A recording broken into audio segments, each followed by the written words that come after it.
and welcome to a very special episode of the DM's Book Club, a podcast where we get together, read some Dungeons & Dragons, and discuss how we might include it in our role-playing campaigns. Joining me today, his first ever time on this podcast, but surely not the last, my good friend, David, as our guest host. David, how are you? Hi, Fiona. I'm very good. Thank you. How are you? Better for seeing you. I like how we're pretending we didn't just have this exact conversation 5 minutes ago. It's almost word for word. Yeah, exactly. What have you been up to, David? Today or generally? Yeah, generally, yeah. Well, I did. Oh, this was a big thing. I got my hair cut for the first time since quarantine. Hey, congratulations. Yes. It's no longer constantly itching in my face, which is beyond a plus. And King's Cross at 5 p.m. did not make me want to either kill myself or someone else. So, Win-win-win. Yeah. The fact that that's all I can say I've been up to, though, is very telling that we're still kind of in social isolation, isn't it? It is true. I mean, I've not been out the house in 2 days, and it's fine. You say that like it's a bad thing. Sorry, I've not been out the house in 2 days. There we go. So, David, you have chosen the topic for this special episode. What are we reading about today? So today I kind of wanted to talk about the Paladin class, which will probably lead to a lot of groans from some people and a lot of cheers from others. In that, I think Paladins... Now, I'm going to start this with a controversial statement. Oh, hang on, I'm ready. Let me just... Yeah, you buckled up. Hang on, seatbelt in. Okay. I believe, played right, a Paladin is the best class for role-playing potential. You hear that? Tumbleweed. Right, yeah. The sound of rioters surging toward my house. Well, why do you think that? Well, obviously, I think if you think about a class that kind of fuels your roleplay, the first thing you're going to think of, at least I think, like the immediate first thought is probably Warlock, isn't it? You've got a patron. The patron's going to ask you to do stuff. It might not be very good. You may have to go against them and then deal with like that whole shebang. Can't believe I just said shebang. Shebang. And it has this immediate sense of it. But the Paladin, I think they kind of get a bad rap. Like, it's like what you see on all the D&D subreddit and all the memes and stuff, the idea that there is the Paladin is lawful good, and sucks the fun out of the rest of the party. In fact, I am reasonably sure that my lawful good Paladin sucks the fun out of our Monday nights, being the responsible one that has to go, maybe you shouldn't charge in face first. Just a thought. I agree with you. There is this sort of stereotypical image that, and it talks about it quite a bit in the Player's Handbook, but also the other places where Xanathar's Guide and stuff talks about like Paladins, that basically Paladins, their main thing is righteousness. Yes. But someone's righteousness is different to another person's righteousness. So again, it's constantly this sort of battle of being like, well, what I'm doing is good, and anyone else that gets to the standard is not. So instantly, when you have a very chaotic party, you've got you've got spellcasters or you've got fighters, and you've got all sorts of things, and then you have a paladin who has a moral code that they have to adhere to, and then may make everyone else adhere to. Instantly there is that sort of like, let's say you have a friend who's become vegan. It's that sort of level where most of the time, I will say most of the time, people who are vegetarians or vegans are very, very respectful, and that, if they're asked about it, they will give you information. So, but again, stereotypically, you do get in comic shows and TV and films, you always get that one person who's just constantly banging on about it and ruining it for the rest of us. And I say that as a partial vegetarian myself. Like, it's just depressing, I guess. Yeah, and it's because I think this is the issue, because it is considered like, oh, the Paladin doesn't want us to do this, our roleplay is being limited. But at the same point, we have to think of D&D, and I guess this is a thing that I've always believed with D&D.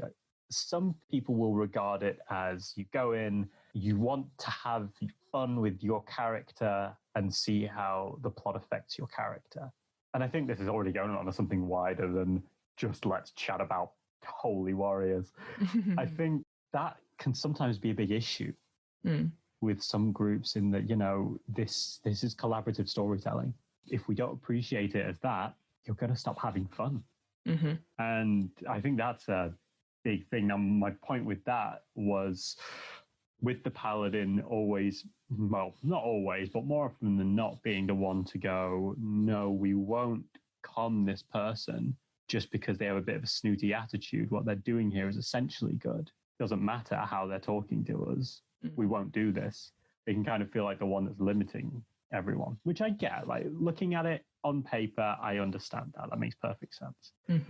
But for me, the thing which I have enjoyed in both playing one, being a player, witnessing other players be one, and DMing for one as well, is it's one of those classes that the more you throw into it, the more you're going to get out.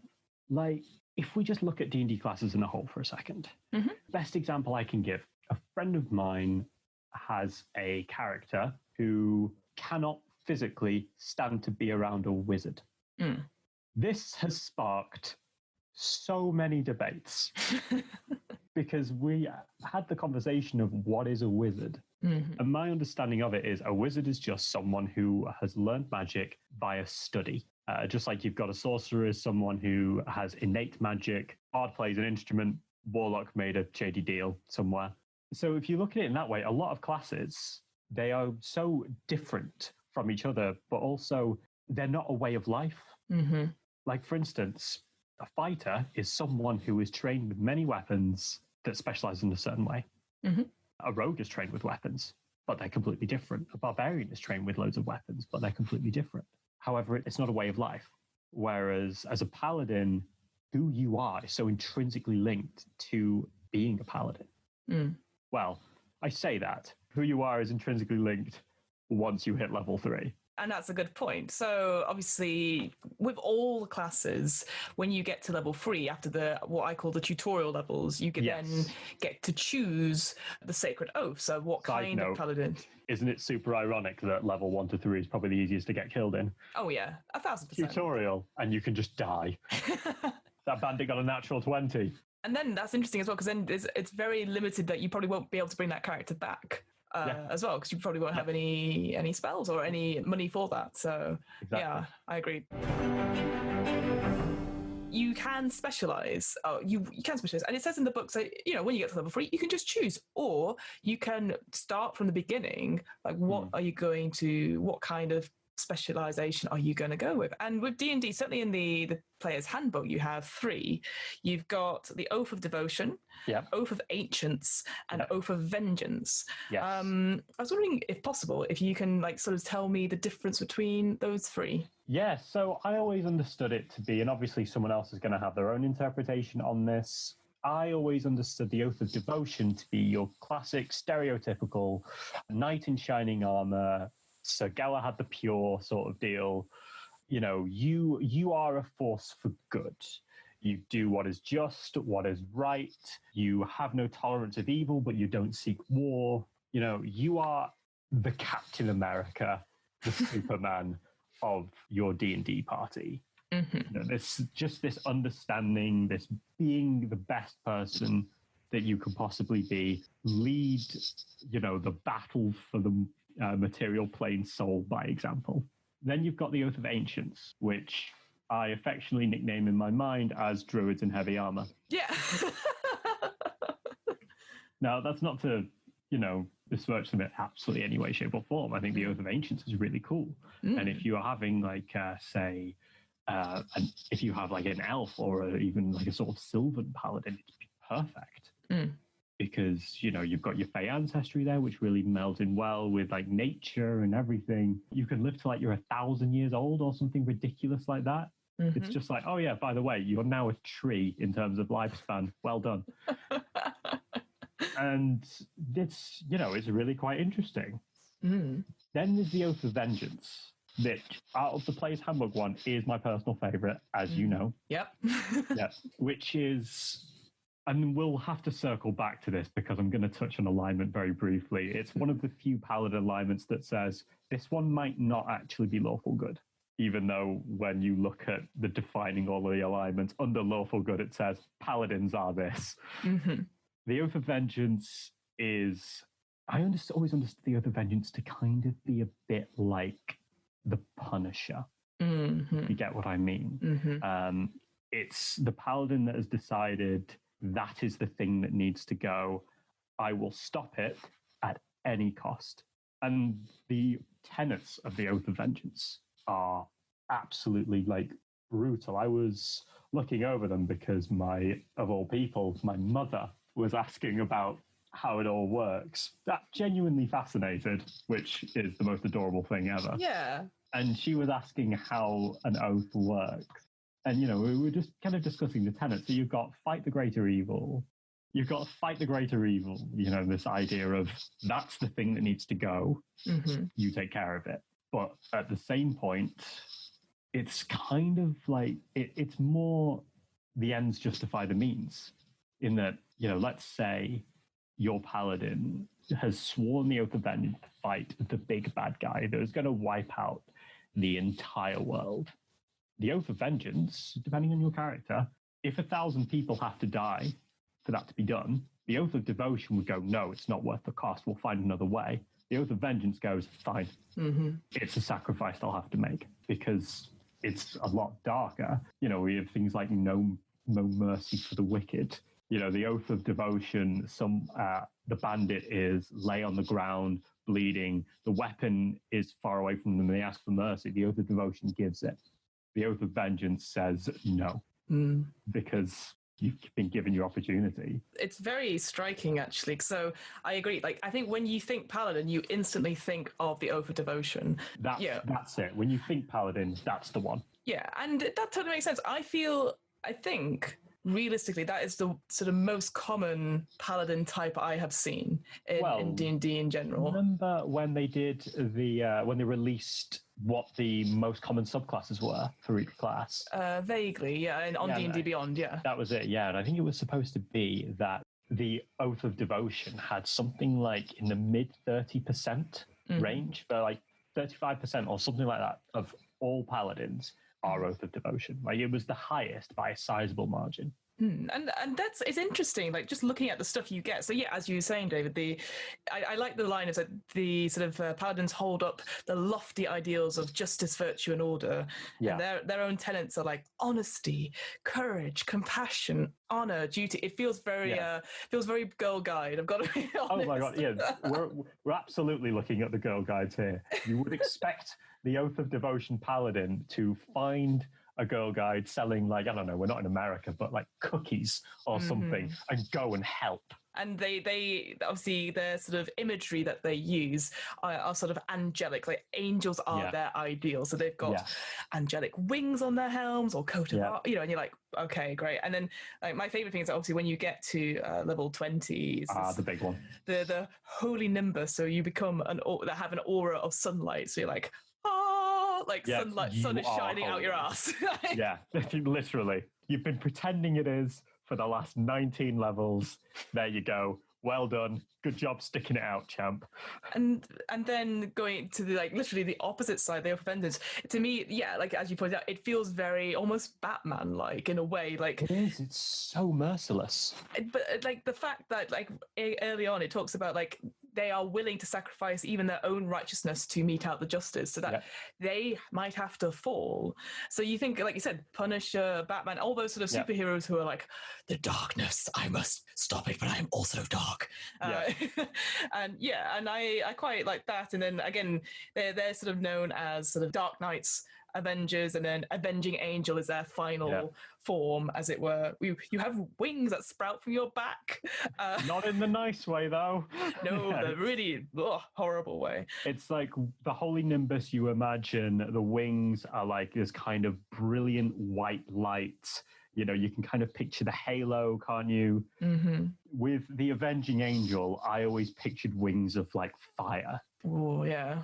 Because almost like bone wings I was thinking of, like horrific, skeletal almost. Like really, like one is the angel of light, one's the angel of death. Literally that. If anything, Reminds me of like Good Omens in a way, where you have like, this is where I can't remember their names, but basically Michael Sheen and David Tennant's characters, and you see them together. But I actually, this is the thing, I have played a Paladin once a very, very long time ago. It was my first character, and I think it was an Oath of Devotion one. So this is when I was a pre-made character. I have no idea, still have no idea what I'm doing, but I didn't have any idea what I was doing back then either. But Oath of Ancients, reading it, I actually really like it. So their tenets as well, compared to the other two, is, like you said, it feels very sort of elven, very druidy. Yeah. It's like, kindle the light, shelter the light, preserve your own light. So you've got a bit of mental health in there as well. Preserve your own light.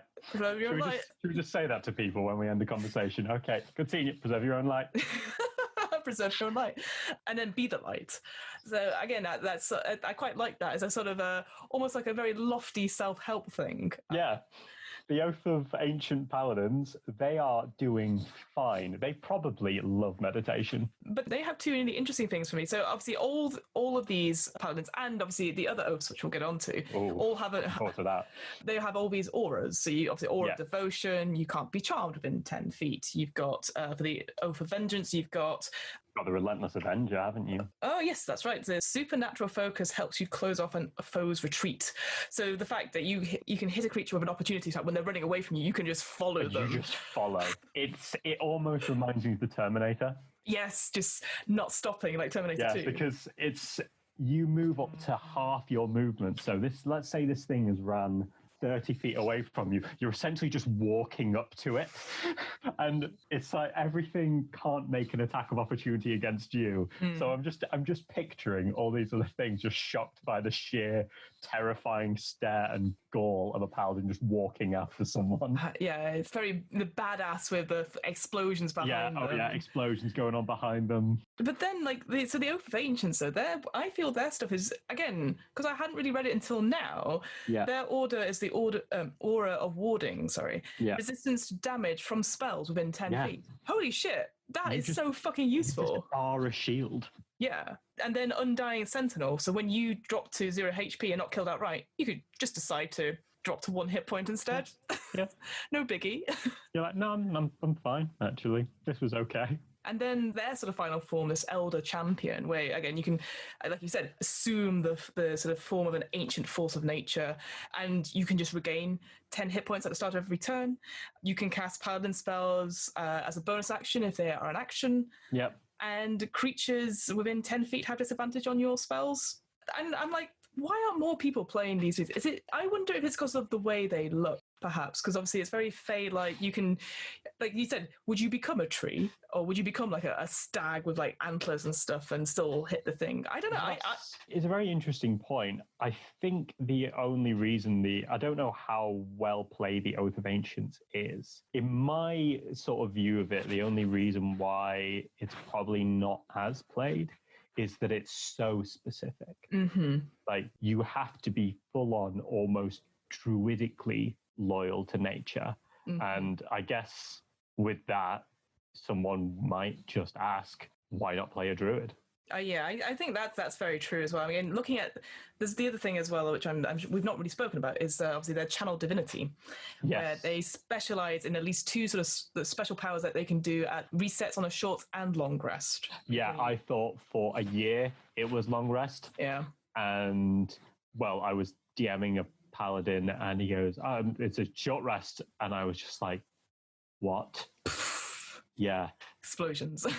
I text Ryan, our DM, just like, it's a short rest. And he goes, yeah, I was wondering when you were going to figure that out.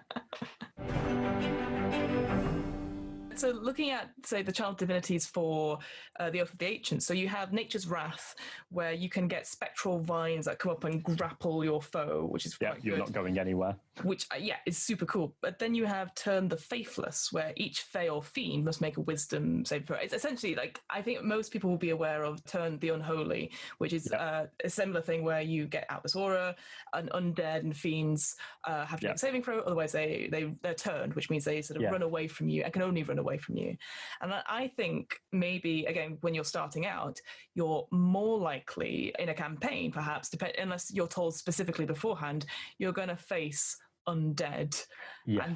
And this because it's such a powerful thing, because it's all undead within 10 feet of you. Just go. Go. All you need to do is stand in the front of the party in like a corridor or whatever, and that's it. And the Oath of Vengeance is abjure enemy, which is interesting, that one, because the others are run away. Abjure enemy stops things from running. Yes, which I quite like. Thematically, it absolutely suits it. It's, because we have the idea of the other oaths, the Oath of Devotion, the Oath of Ancients. You almost get the point looking at the abilities. They don't want to kill. Things run away.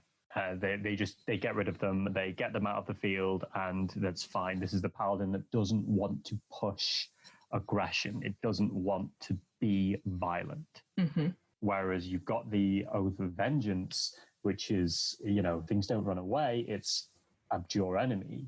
It stays where it is. It's stuck, helpless, as the Paladin essentially just comes in for the killing blow, which is just further kind of proof that it's so dark. I would argue until one of the other oaths came out, because Oathbreaker technically is an oath, but it's in the DM's guide, so we will talk about it, but I don't think we can grant it the same kind of level of player choice with that one. Well, let's talk about the Oathbreaker one. So describe sort of briefly what it is. How do you become an Oathbreaker Paladin? So the oath, and this again kind of goes back to the role-playing of it with the Paladins. You've got your oath. Let's say you are a Oath of Ancients. Let's do that. That's an interesting one that we've been discussing. Let's go for that. Yeah. You're an Oath of Ancients. You are dedicated to the forest.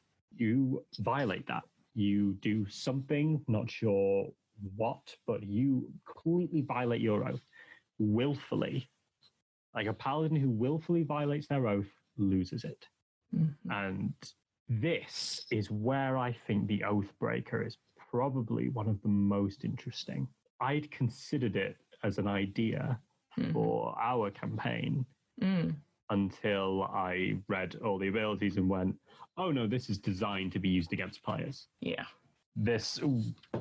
We have this thing with the Oathbreaker. It's, you've broken your oath. You've completely violated it willfully.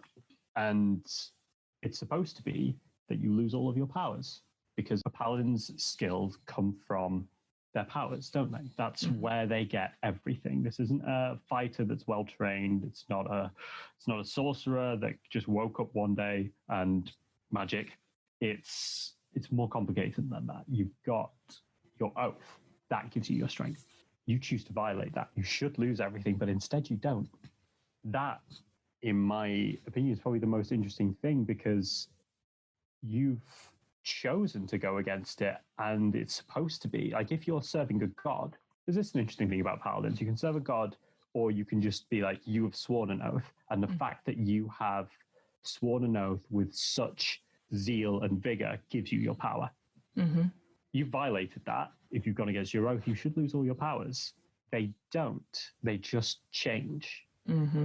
That's so interesting to me. It basically says in the thing, it's a temptation, isn't it? That I think, and it's something that I think all of us in real life actually deal with. Is this, we know what is right and what is wrong, or we at least hope so, and we stand to our own objective, in quotation marks, ideals.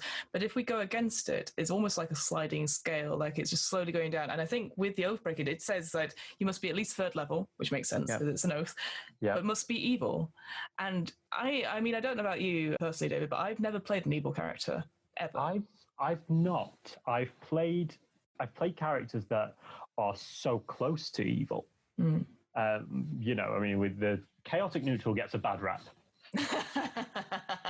I don't think chaotic neutral, I know there's some people completely swear off chaotic neutral and there's alignment, because it tends to just be the excuse of, I'm going to go over here and kill some stuff, but I don't want to say I'm evil. But I know some people are so drawn to chaotic neutral because, it's like, it's the full rebel choice, isn't it? You're not obeying the law. You're not a good guy. You're not a bad guy, though. So the idea of this, having never played, well, we both never played evil characters. It's like actually playing an evil character. I can't imagine how difficult that must be. I mean, both of us have played, obviously, video games. And I think you do this more than I do. I rarely go down the evil track or the evil choices of stuff first. I'll always try and do the best I can.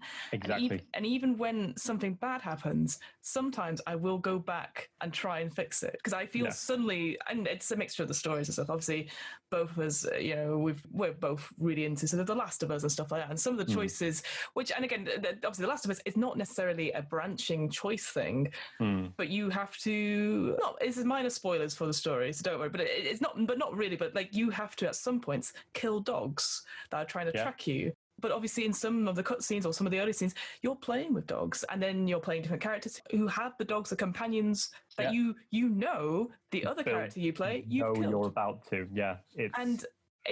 I know, obviously, this is the thing.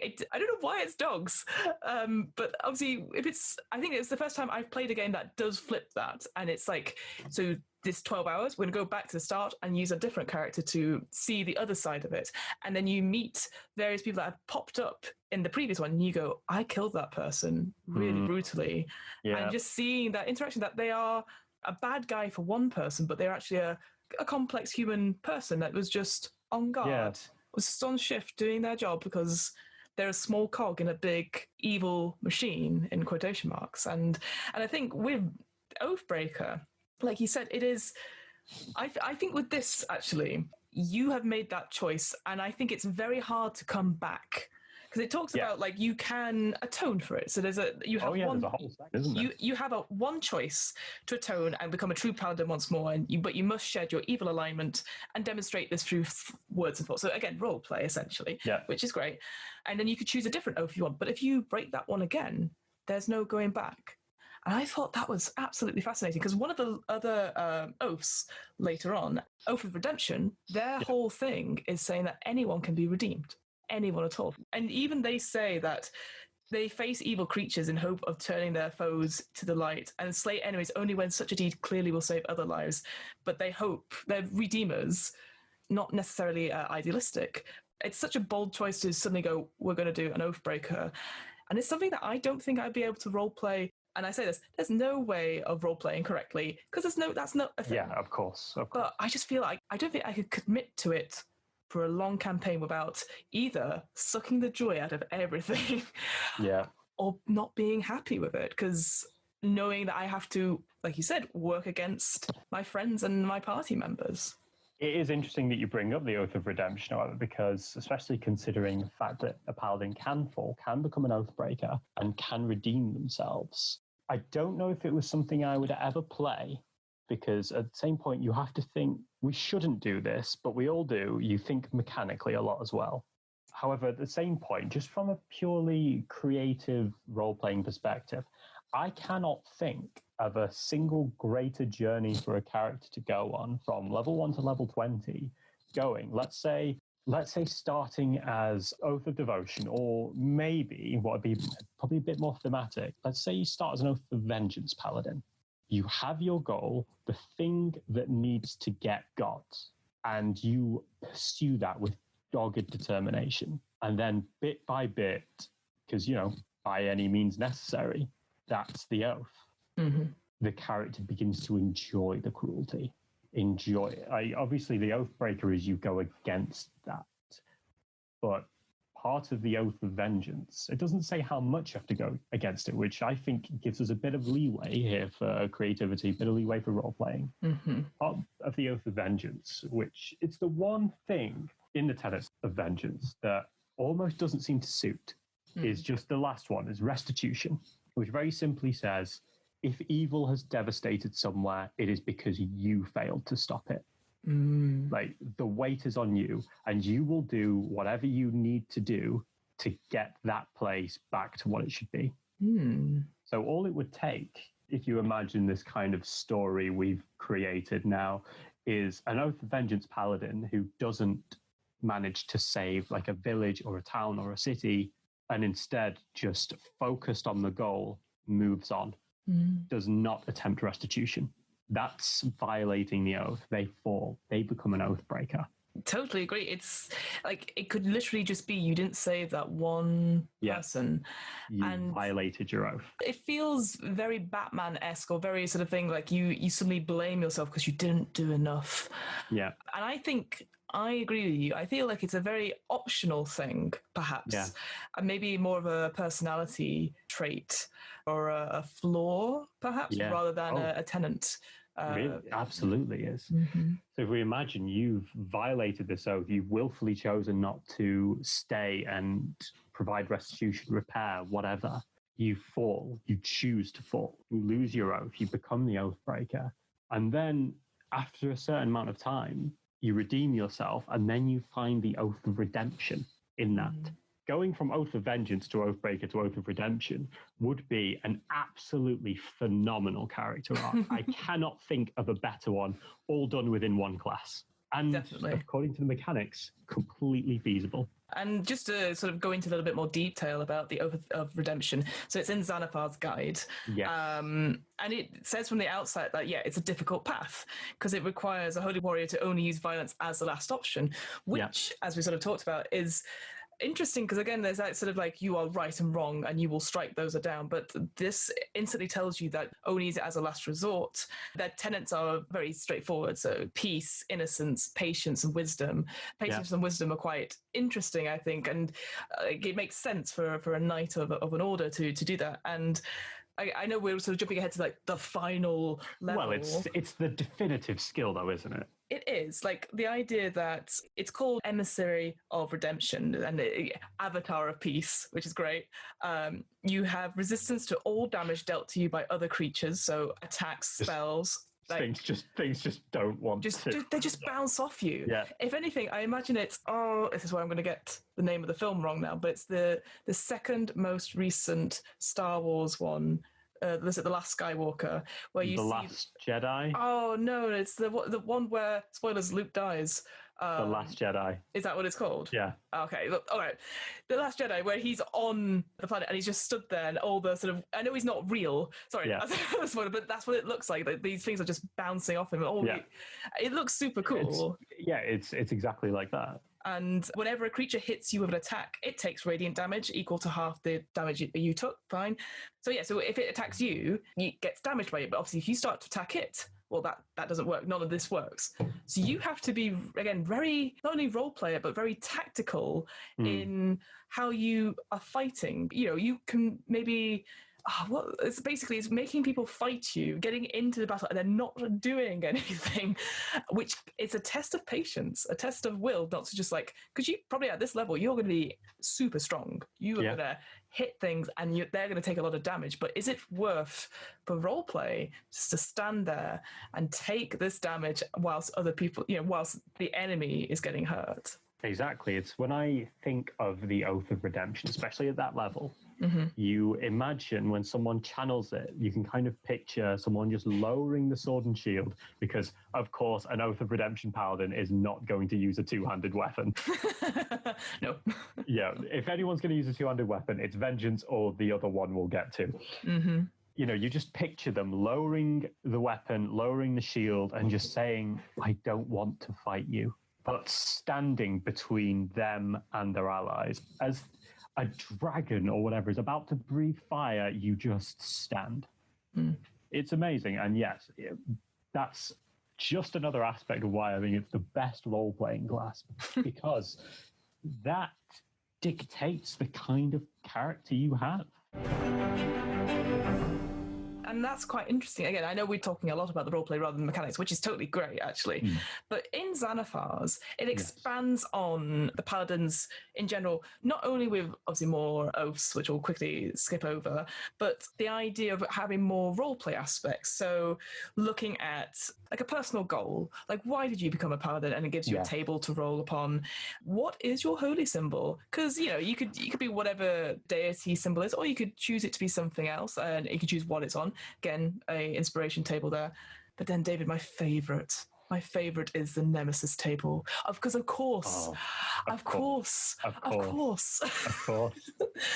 Paladin would have a nemesis, whether it would be, someone who is the epitome of evil, like Ash versus Gary in Pokemon. That is, Gary is the epitome of evil. Exactly. He waits until you've gone to pick the next Pokemon just so he can have the one that's going to hard counter yours. Exactly.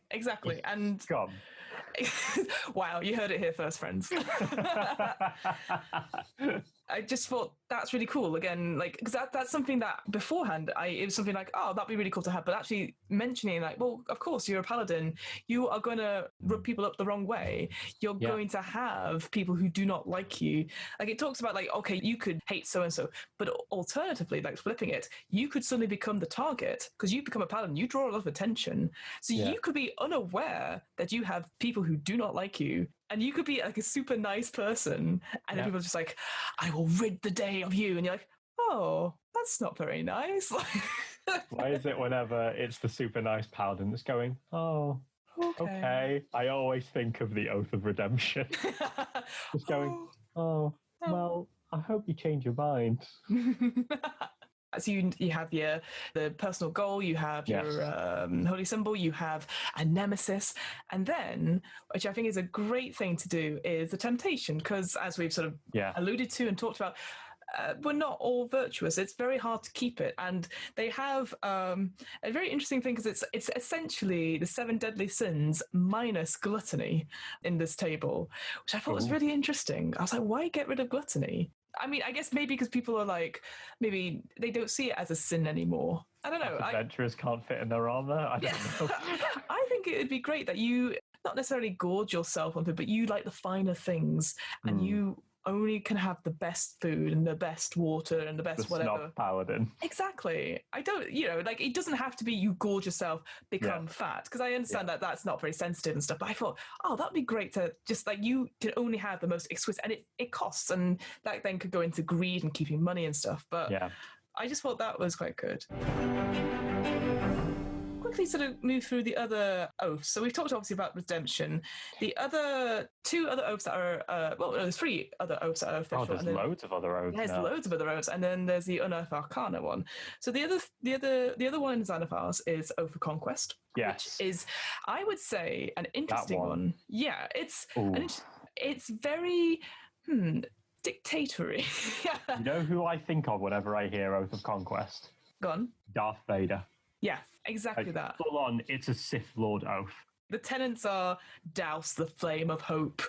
No good guy says douse the flame of hope. Rule with an iron fist. I mean, look, it's all metal as hell, isn't it?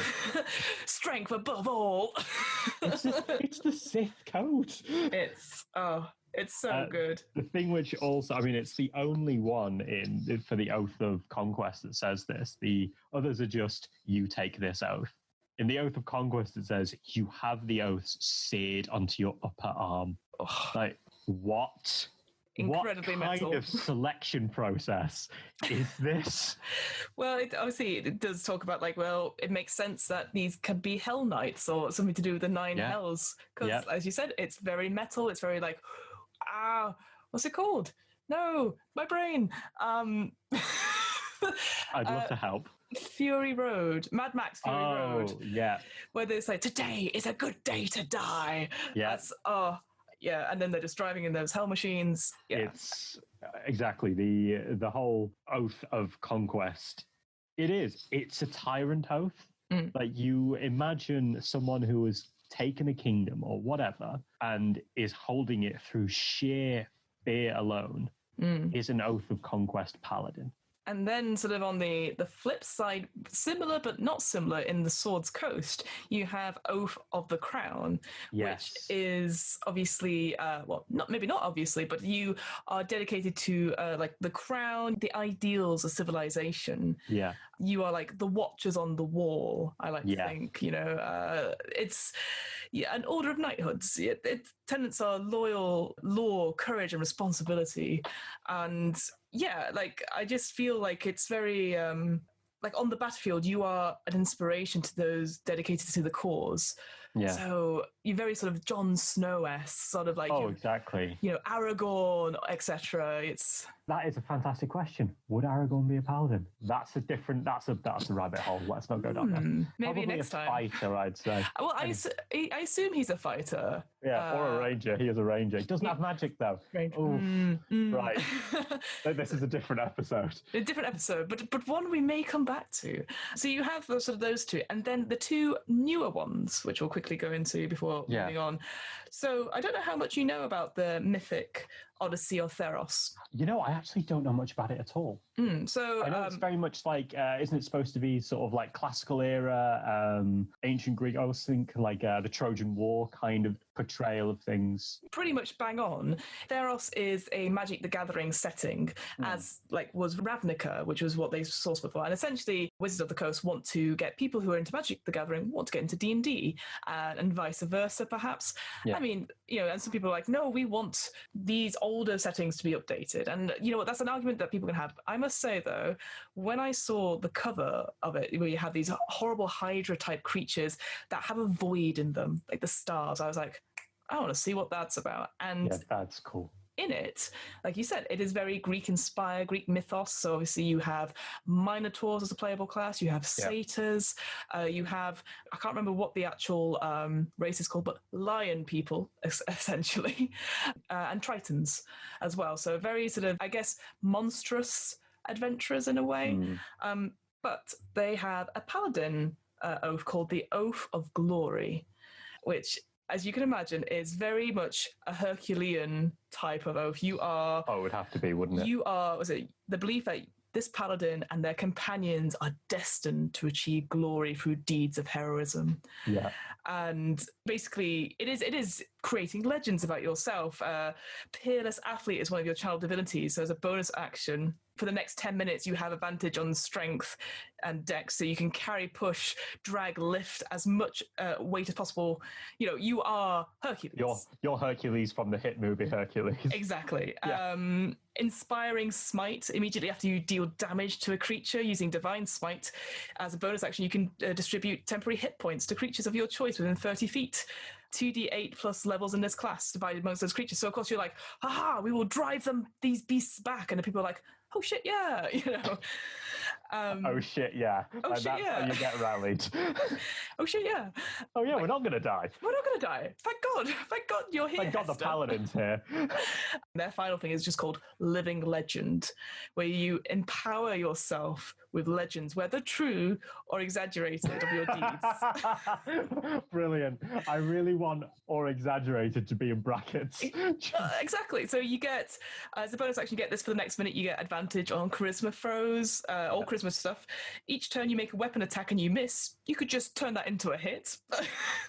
If you fail a saving throw, you can use your reaction to re-roll it, and that's it. So you're just badass. It's like, yeah, it's the retelling of a story, but you are the hero and you look fucking amazing in it. It's like when you're a kid and you go to school one day and you're telling your friends about how you got in a fight and you beat up all of them and you didn't even get a scratch. It's, it feels like out and out just lying, but the most boisterous, I'm the best sort of thing. Literally, yeah.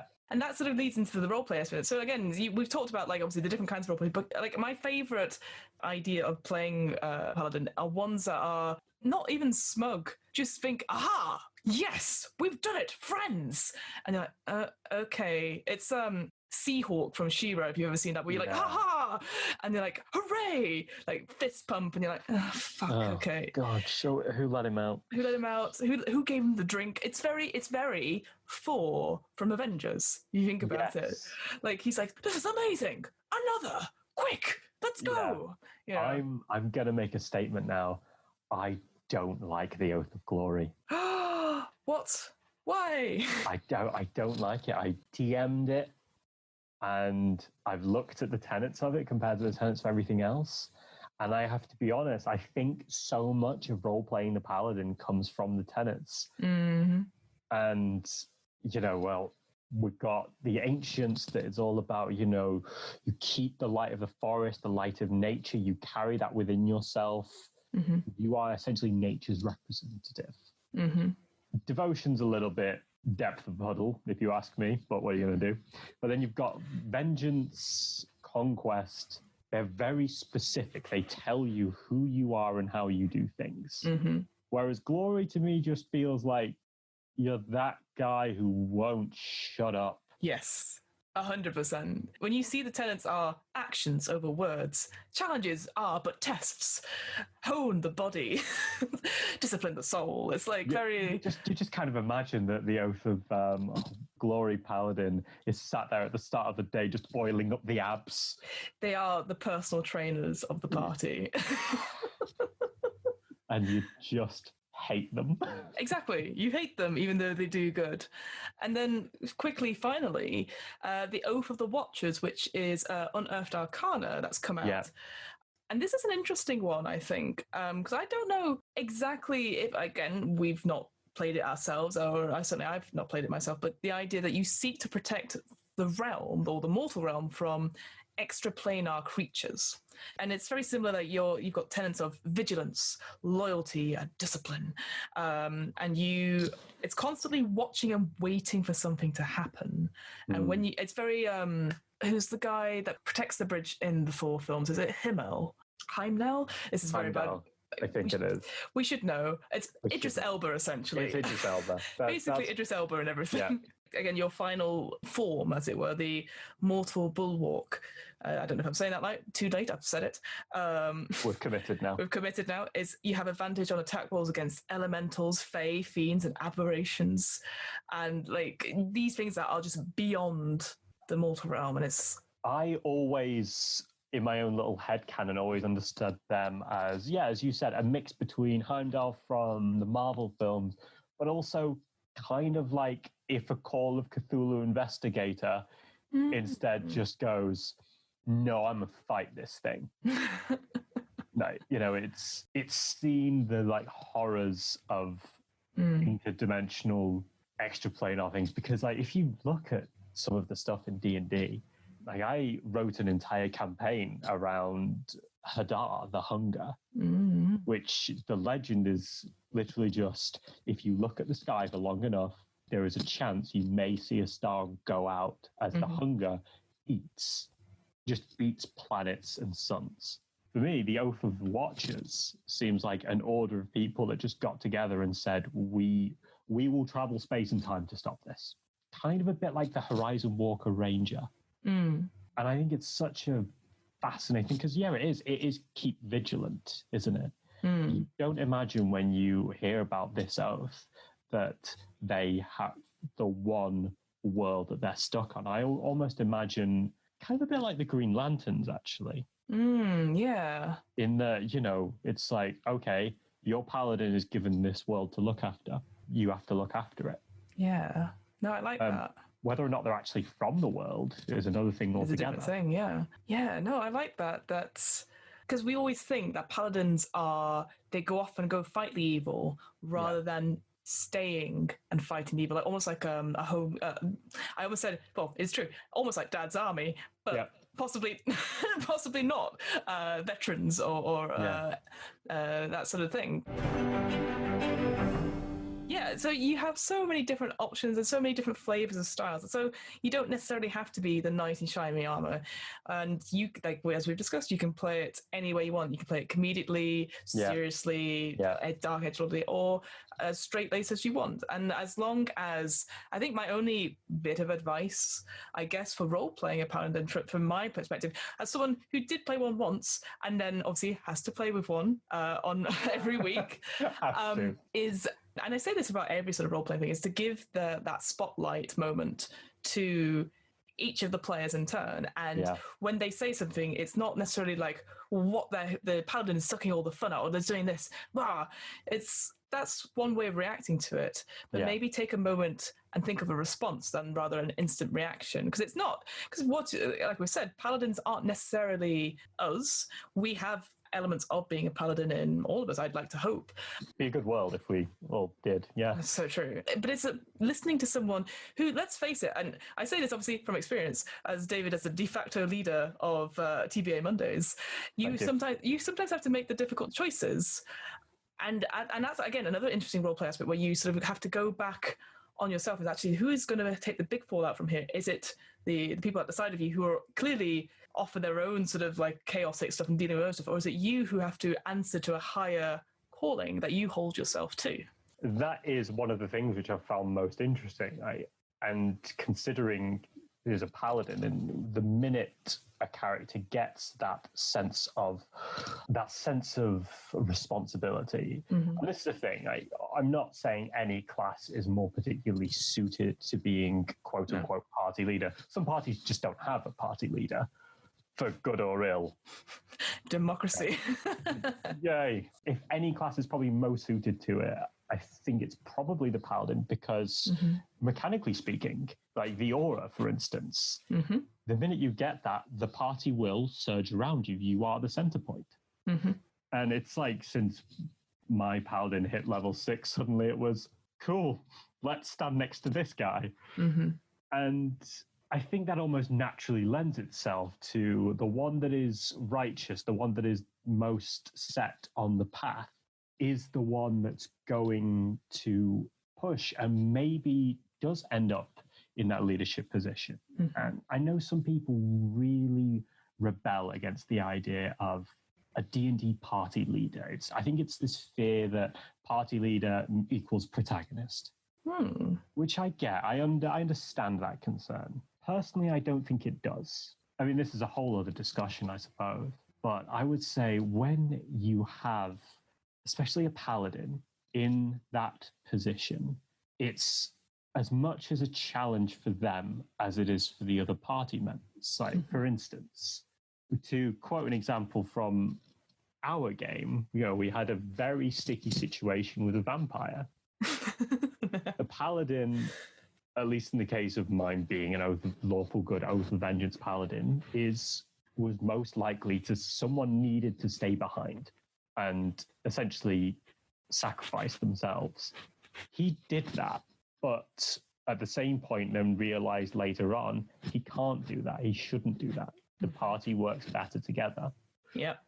And it's this great understanding of all the different cogs, all the different aspects. I'm pretty sure I've completely lost my point and I'm rambling. No, I think, because this example is very important, because I certainly remember that session. You were like, because in my head I was like, okay, this is happening.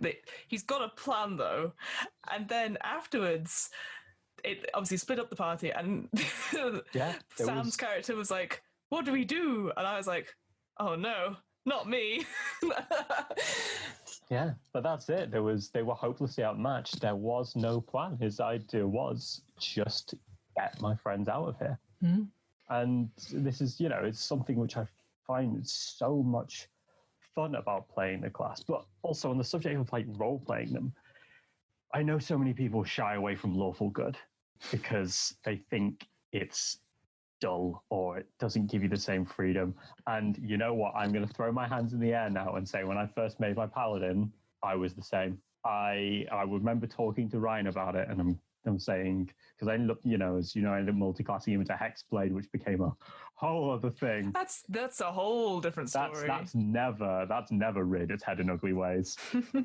And I remember saying to Ryan that I saw two ways of the Paladin going. He would either go more towards the kind of chaotic good aspects, he kind of lean more into Fey ancestry and more towards being a Hexblade, or if he stuck to his order, these group of zealots, he would go more towards lawful neutral because they are not the good guys. But the thing which I've actually found, so I was pretty adamant that one way or the other he wasn't staying lawful good. But the thing I've actually found to be the most fun is the challenge of having a character that identifies himself as lawful good and wants to stay that way in the sake of, and I think this works for Paladin. It can work for other lawful good characters. I'm not saying it can't, but I think it works for Paladins due to the strength of the oath. In that you're in a situation, especially if you're lawful good, you're in a situation and something happens. Do you do the lawful thing or do you do the good thing? And sometimes, more often than not, they are completely different. Yeah. What's more important to you, order or morality? I think that's a good thing to end on, David. We've run out of time completely, but this has been fucking fascinating. I've really enjoyed it. Of course, yeah, you got to talk about your character. No. You read me like a book, Fiona. I do. So, David, is there anything you would like to plug, or anything, any interesting things you're up to, or anything like that? Nothing interesting I'm up to, because naturally we're in the time of the great indoors. yeah, the Great Plague. I mean, I'm going to be super cheesy, though, and just outright plug my amazing friend's wonderful podcast. Oh, no. So there's What Am I Rolling, which is absolutely phenomenal. I think that needs the plug more than anything. Yeah. Any particular episodes you want to plug, David? There was one where we tried to fix Mars. Yeah. Mars Colony, yeah. We played Mars Colony. You and I tried to fix Mars, and halfway through, I remember, I think not even halfway through, it was like 3/4 of the way through, but we were steamrolling through it. Yeah. We were doing absolutely fantastic, and then it all went wrong. Proper dive bomb. Well, it got to the point where it all stood on one roll, and I remember just rolling it and just not even looking. And you're just staring, and I'm like, just tell me what it is, Fiona. We really need to do the sequel at some point. We do need to do the sequel. We'll make a plan for it. But you need to try and save Mars this time. I need a better job than me. Well, I will add on to that. So yes, I'm Fiona, and I run What Am I Rolling, a twice monthly RPG one-shot podcast. There's a glowing review there. It's great. It's doing well. I always do this. I always forget to plan anything. It's great. Please listen. Brilliant. Thank you so much, David, for joining us. We'll have to have you back on for more, finding out what class Aragorn is, do a BuzzFeed article or something. We'll be arguing that for ages now. Oh, can you imagine? That's a BuzzFeed article. What classes the Lord of the Rings characters are? There must be one. We're going to have to find it. There's got to be. Well. But we'll figure it out. Until next time, thank you for listening. Thank you so much. See you.